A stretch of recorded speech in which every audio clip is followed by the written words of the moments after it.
In a stunning move, Canada has frozen all trade with the United States, halting over $2 billion in daily cross-border commerce.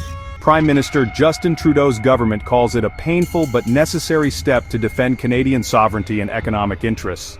This decision marks the lowest point in US-Canada relations in over a century, sending shockwaves through the global economy. The freeze affects every sector: autos, lumber, agriculture, and energy, bringing North America's most integrated supply chains to a standstill. The US-Canada partnership, once a model of international cooperation, now faces its greatest crisis. Years of escalating tariffs and unpredictable US trade policies have pushed Ottawa to the brink. The move is not symbolic, it's a hard stop, with immediate and severe consequences for both economies. The world is watching as two of its most stable democracies enter uncharted territory. This rupture challenges the post-war consensus on free trade and alliances, signaling a volatile new era in global politics. The future is uncertain, but the decisions made now will shape North America and the world. For years to come, the stakes could not be higher. This crisis has deep roots, stretching back to the first Trump administration and the fraught renegotiation of NAFTA. The USMCA, signed under duress, left lingering mistrust in Ottawa. Trump's return to office reignited tensions, with the US accusing Canada of violating trade commitments and slapping a 25% tariff on Canadian autos. Canada saw these moves as hostile, not protective. Political rifts widened, with Canada championing multilateralism and climate action, while the US doubled down on America first. Recent G7 and NATO summits exposed open disagreements, eroding diplomatic channels. The final straw leaked US plans for secondary sanctions on firms doing business with Canada, forcing international companies to choose sides. Ottawa concluded that targeted tariffs were no longer enough.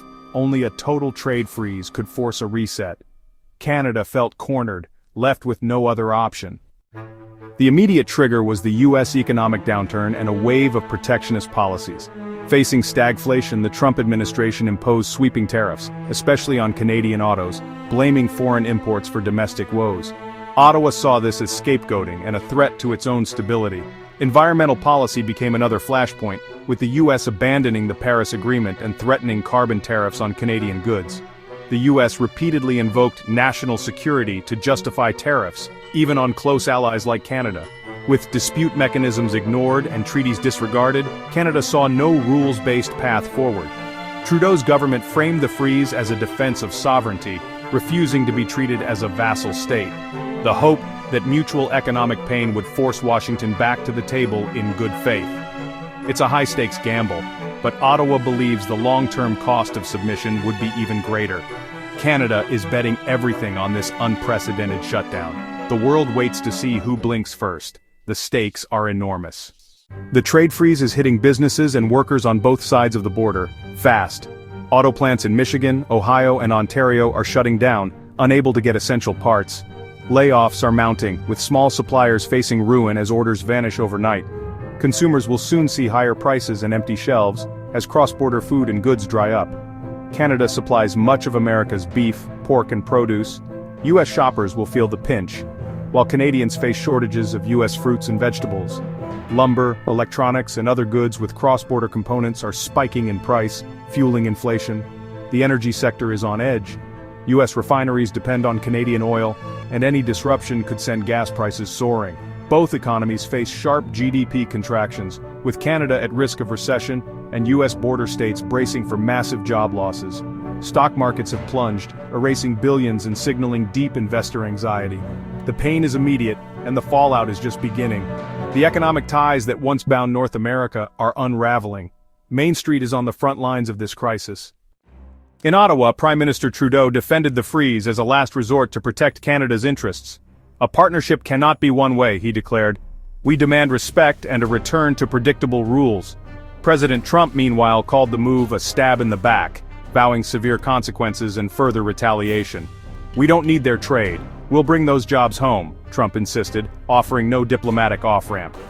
Canada's Deputy Prime Minister, Chrystia Freeland, stressed the need for predictability and a rules-based system. In Washington, US officials called Canada's action a gross violation of the USMCA, promising a forceful response. The divide is growing within the U.S. as well, with border state governors and senators urging de-escalation to protect local jobs. Internal political pressure is mounting, threatening a rift between the White House and state leaders. Both leaders are digging in, but the economic pain is spreading fast. The crisis is now as much political as economic. The world is watching for signs of compromise or escalation.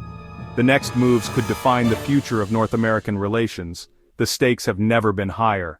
The trade freeze has rattled global markets, with stocks plunging from London to Tokyo. Both the US and Canadian dollars have weakened, while oil prices swing wildly amid fears of supply shocks and recession. Global partners are alarmed. The European Union and Asian powers urge calm and a return to dialogue. Privately, diplomats worry that if the US-Canada relationship can collapse, no trade partnership is safe. Mexico, caught in the middle, calls for emergency talks and eyes opportunities to fill supply chain gaps. China seizes the moment, casting doubt on Western alliances and promoting itself as a more reliable partner. International institutions like the WTO and G7 are sidelined, unable to resolve the standoff. The West's unity is fractured, weakening its ability to tackle other global crises. The world is witnessing not just a trade dispute but a test of the entire international order. The outcome will echo far beyond North America. Both sides are digging in, with new retaliatory measures and heightened border scrutiny likely. Canada is betting that economic pain in key U.S. states will force Washington to negotiate. Back-channel diplomacy may emerge, led by business leaders and border state governors desperate for relief. The first goal: suspend the freeze and tariffs long enough to start real negotiations. Canada wants ironclad guarantees on dispute resolution and an end to national security tariffs. The U.S. will demand concessions on dairy, digital taxes, and more. Any deal must let both leaders claim victory, a tough but possible challenge. But a prolonged standoff could permanently reshape North American supply chains, ending an era of integration. The best-case scenario is a painful reset. The worst is a lasting economic divorce. The next chapter for North America and the world hangs in the balance.